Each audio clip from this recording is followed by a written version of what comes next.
So yun guys, welcome na naman sa ating channel. Meron na naman tayong i-unbox na panibago. Tulad lang din to nung in-unbox ko ng isang araw. So ayun, nakabili ulit ako para dito sa set B natin guys, para maganda tingnan. So ayun, i-unbox na natin. Doon lang din ako nagbili sa dati kong binili yan. Meron lang siyang additional. So binayaran ko lahat nasa 300 ay 300 nga, 318 ayun, 318 lahat dito lang sa sa lagayan ng natin figure. So bago natin to i-unbox, mag-intro na muna tayo.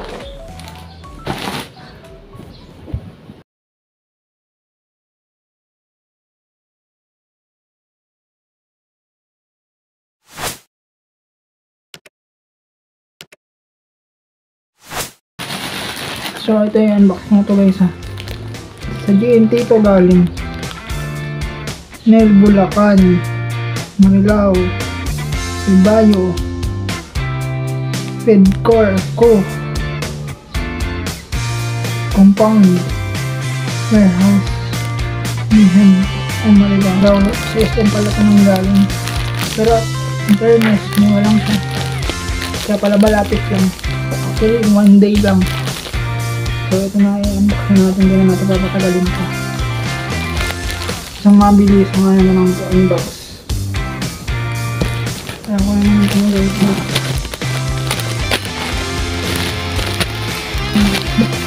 Pag sa GNT talaga siya galing, mabilis lang.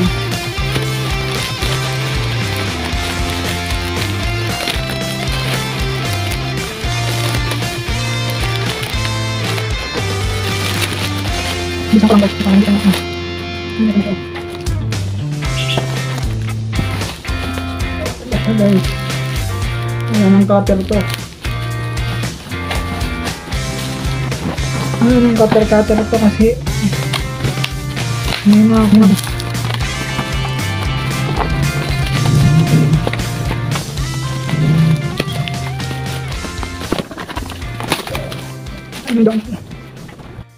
so ito na nga at sinisimulan ko na siyang i-unbox. Medyo nahirapan lang tayo dahil solido yung pagkakabit ng bubble wrap, pero so far okay naman.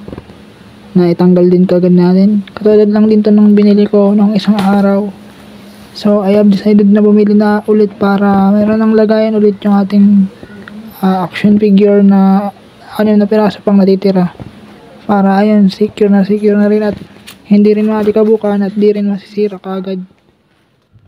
Next target kong malagyan is yung mga malalaki nating action figure, yung 26 ang size. Ito na guys, so titingnan natin. So ayun, tingnan natin kung payas lang din yung nabili natin. Asa dyan pinatitingnan tayo. So ano yun?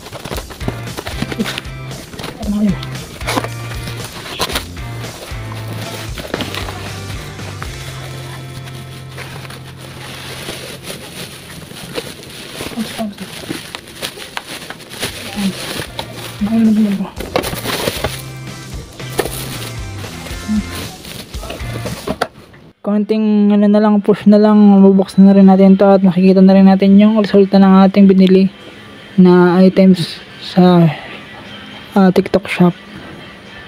At ito na ngayon guys, yung transparent na lagayan ng figure, yung mga mini figure ninyo. Pwede nyong ilagay dyan para hindi na sila malikabukan at hindi sila masira kagad. Grabe, ganda, solid solid na solid yung yung pagkakagawa. So ilalagay ko na yung natitirang figure na maliliit para organize na sila at hindi na sila magkalat. So nung nailagay ko na ito, figure. Yung susunod na clip guys, lalagay na natin yung action figure. Hindi ko na papahabain pa. At ito, nailagay ko na nga sila sa kanilang lagayan at kita nyo naman, sobrang ganda guys. Sukat na sukat ang kanilang size at fit na fit sa kanila. So paano guys, hanggang dito na lang tong clip na to guys. Magkita-kita tayo sa sunod na video guys. Ako yung magpapaalam na at mag-charge pa ako ng cellphone guys. Maraming salamat sa panonood ninyo guys. Huwag niyo pong kakalimutang mag-subscribe, mag-like at mag-share para updated kayo sa mga bago nating uploads na paparating. Ako po si Josh TV Official, nagpapaalam sa ngayon. Ingat, God bless, mahal ko kayo. Road to 5K subscribers na tayo. Sana naman ay ma-unlock na natin guys. Maraming salamat sa inyo.